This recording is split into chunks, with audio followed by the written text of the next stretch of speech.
मैं एक ऐसी जगह पे खड़ा हुआ हूँ जो मिलेनियम पार्क के नाम से जाना जाता है और मेरे पास एक बहुत प्रतिभावान मिशनरी खड़ी हुई हैं। उनका नाम है अंजलि। उनके हस्बैंड भी आए हुए हैं लक्ष्मी चंद जी, और इतना अच्छा समाज के लिए कार्य कर रही हैं कि मैं अपने शब्दों में वर्णन नहीं कर पाऊँगा।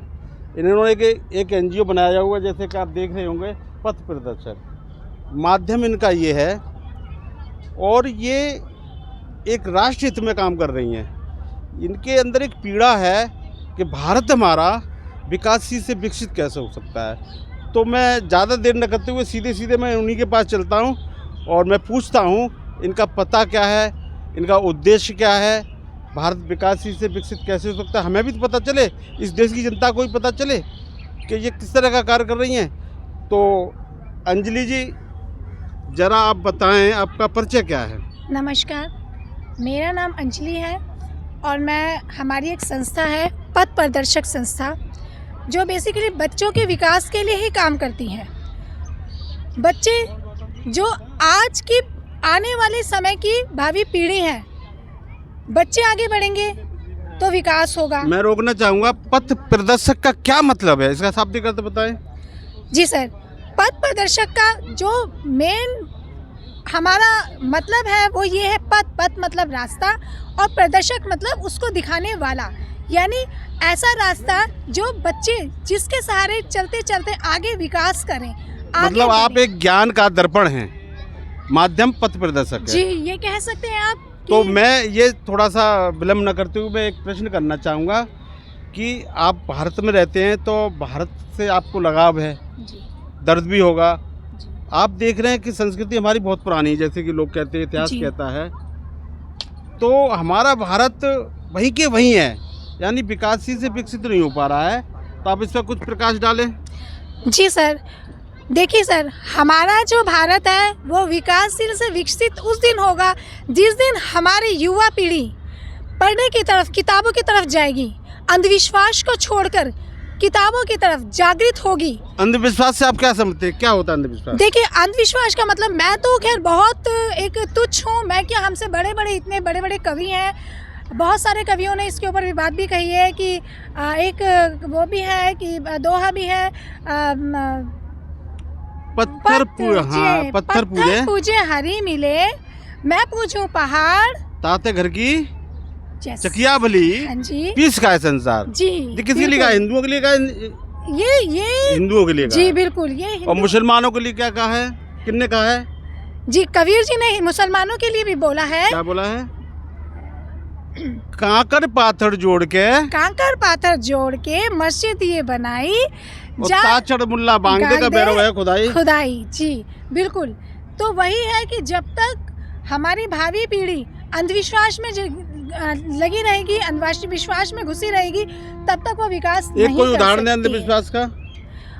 एक क्या, बहुत उदाहरण है सर। ऐसे तो देखिए, जैसे अभी महाकुंभ मेला लग रहा है, उसी को मानकर हम चल देते हैं। महाकुंभ मेला लग रहा है, लोग आंख बंद करके वहाँ जा रहे हैं, लेकिन अभी हमने कुछ दिन पहले मैंने देखा वहाँ पर जिन लोगों के पास जा रहे हैं, जिन साधु संतों के पास जा रहे हैं, वही साधु संत पहले तो उनके बारे में सुन रहे हैं, उसके बाद वही लोग आके बता रहे हैं कि जी हमारे साथ इतना धोखा हुआ है। तो आप बागेश्वर बाबा के बारे में क्या कहेंगे? बागेश्वर हमका जो बाबा है जी, वो अंध फैला रहा है या भारत को विकासशील से विकसित करने वाली बात कर रहा है, क्या कर रहा है? उसने एक बात कही है कि कितने लोग मारे गए, वो पर्चियाँ निकालते हैं जी, सभी का भविष्य निकाल देते हैं।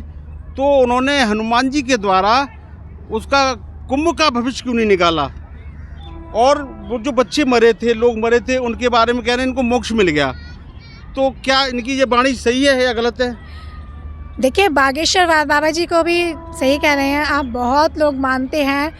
अब देखिए, ये नहीं कह सकते वो बिल्कुल सही, हो सकता है वो एक लॉजिक लगाते हो सकता है लॉजिक लगाते हो। ये भी बात, तो आपको जीवन साइंटिफिक जीना चाहिए, ऐसे बाबा में विश्वास करना चाहिए नहीं? बाबा पर कभी भी विश्वास ना करें। आप अगर जी रहे हैं, अपनी ज़िंदगी को जी रहे हैं, अपने दिमाग को यूज़ करके जिए, पढ़ाई करें, आगे बढ़ें। बहुत सारी हमारे बाबा साहब अम्बेडकर ने में इतना अच्छी बातें किताबों में लिखी है, इतना अच्छा ज्ञान दिया। वो आज उन्होंने हमें इतनी फ्रीडम दी है कि हम क्यों अंधविश्वास में घुसे हुए हैं समझ में नहीं आता। आपकी जाति क्या है? जी हमारी जाटव है।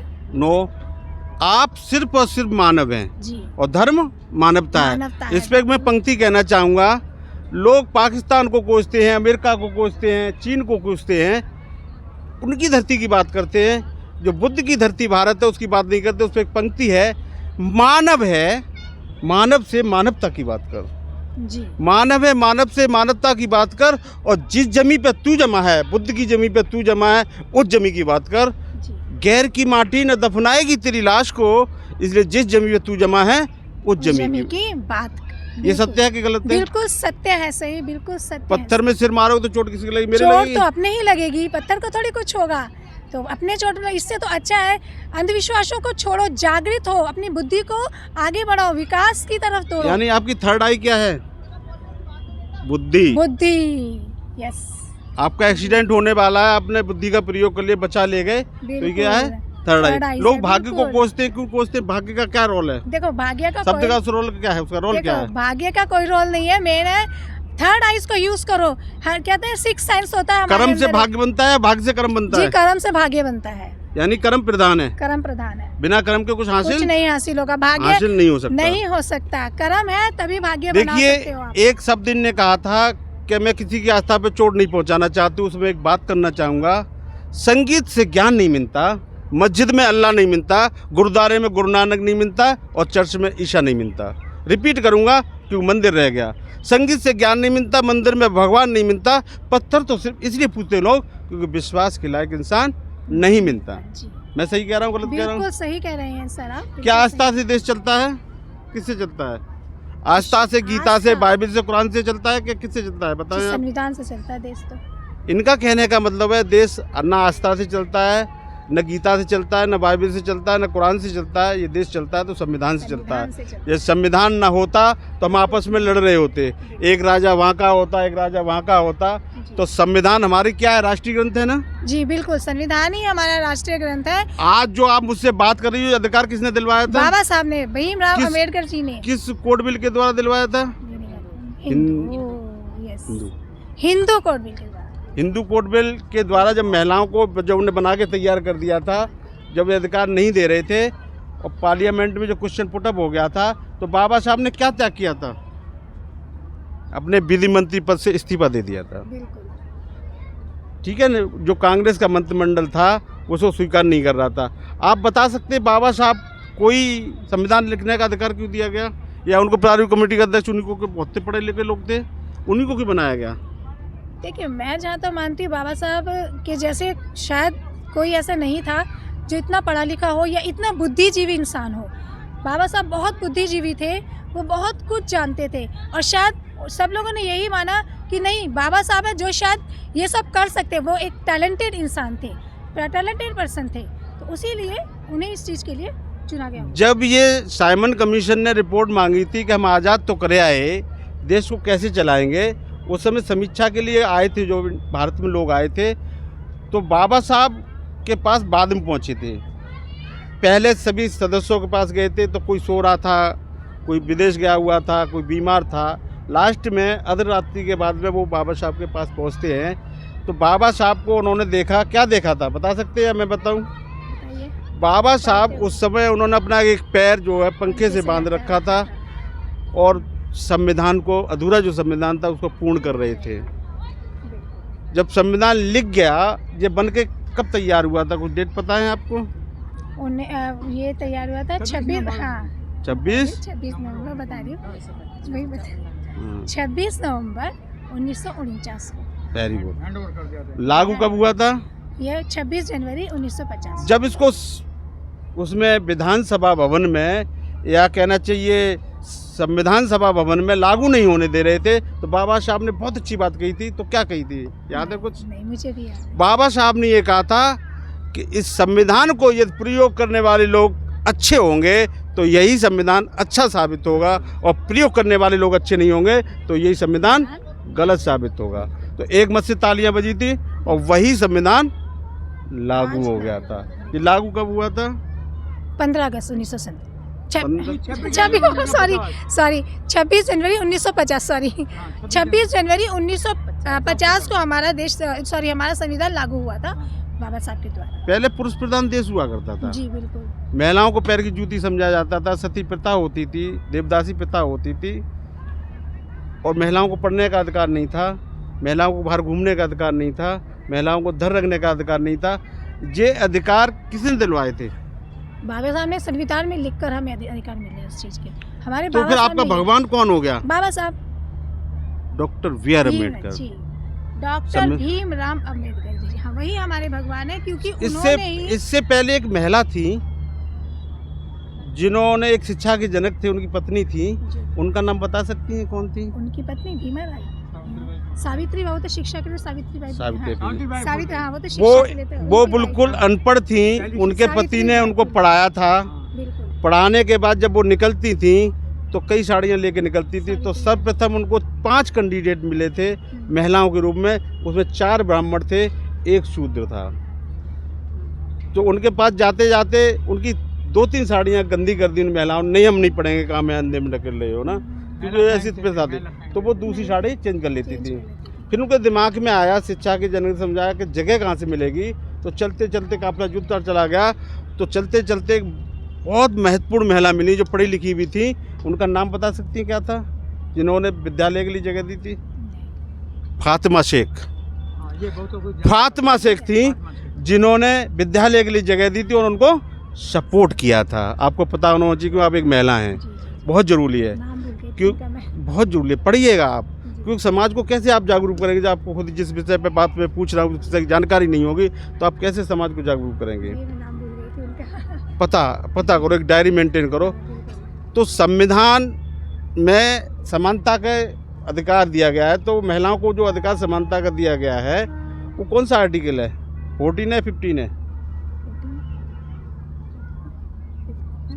आर्टिकल 14 है। 15 में सबके लिए समानता का अधिकार दिया है। क्या आज भारत में वो समानता आई है? हाँ, बहुत समानता आई है। उसका उदाहरण आप हमें ही देख सकते हैं। बहुत समानता है, लेकिन अभी भी इतनी ज़्यादा नहीं। अभी भी बहुत सारी जगह ऐसे है जहाँ पे महिलाओं को आगे नहीं बढ़ने दिया जा रहा। घूंघट प्रथा है, हाँ, ये भी कह सकते हैं, घूंघट प्रथा भी है। तो महिला को क्या करना चाहिए? आगे आना चाहिए, अपने अधिकार को जानना चाहिए। केवल आपके आगे आने से नहीं, देखो, महिला सुधर जाएंगी सारी? नहीं, हमारे आगे आने से नहीं होगा। महिलाओं को खुद आगे आना चाहिए, और भी लोग आने चाहिए जिनके साथ ये सब मतलब प्रॉब्लम आ रही है। कुछ पाने के लिए क्या छोड़ना पड़ेगा उनको? सबसे पहले आपको जानकारी होनी चाहिए, जितनी भी देश की महिलाएं हैं, डॉक्टर बी आर अम्बेडकर हो, कोई भी महापुरुष है, उन्होंने एक महिला के लिए काम नहीं किया था, एक समाज की महिला के लिए काम नहीं किया था, उन्होंने सर्व समाज की महिलाओं के लिए काम किया था। तो जब तक वो नहीं निकलेंगी, घर से बाहर नहीं निकलेंगी, लोगों को समझेंगी नहीं, पढ़ने नहीं जाएंगी, नौकरी कैसे करेंगी? नौकरी नहीं करेंगी तो लोगों को कैसे समझेंगी?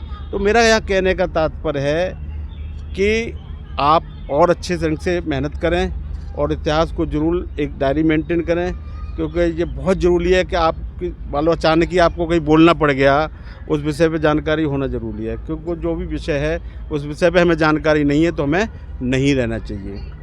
बाबा साहब ने एक बात और कही थी कि मैं पढ़ा लिखा उनको मानता हूँ और किसको नहीं मानता। कुछ जानकारी है? मैं बताता हूँ।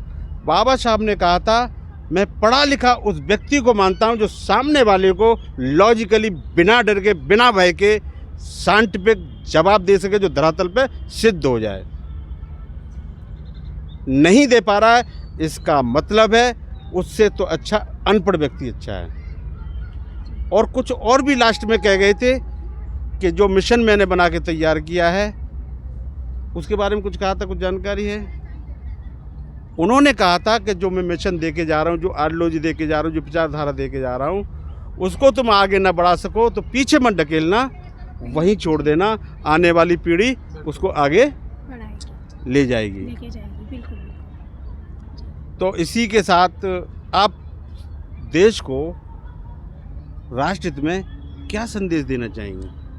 मैं देश को राष्ट्रहित में यही संदेश देना चाहूँगी कि हमारी आज की जो युवा टीम है, युवा पीढ़ी है, वो आगे आए, वही आगे विकास कर सकती है। वो अभी हमने बोला था ना, विकास से विकसित से विकास की, और तो वो तभी हमारे आगे जो हमारी युवा टीम आगे आएगी, युवा टीम आगे जाएगी, तभी हमारा देश जागृत होगा आगे। इनका कहने का तात्पर्य है कि शिक्षा वो सेनी का दूध है, जितना पियोगे उतना दहाड़ोगे। एक शब्द और इन्होंने कहा था, बड़ा अच्छा लगा था मुझे, कि जिसको मैं थोड़ा सा एक्सप्लेन कर देता हूँ, कि धर्म, कोई भी धर्म हो, धर्म जोड़ने की बात करता है, तोड़ने की नहीं करता है। आज क्या हो रहा है, मैं अपने शब्दों में कहूँ, क्योंकि मैं साइंस का स्टूडेंट हूँ, मैंने एक मूवी बनाई है डॉक्टर बी आर अम्बेडकर पर, खुद किरदार निभाया है बहुत सी पिक्चर, क्योंकि मैं डीडी न्यूज़ में हूँ, तो मैं ये सारी क्रियाएं करता रहता हूँ। तो जब समाज जोड़ने का काम करता है, तोड़ने का नहीं करता है, तो मैं अपने शब्दों में कहूँ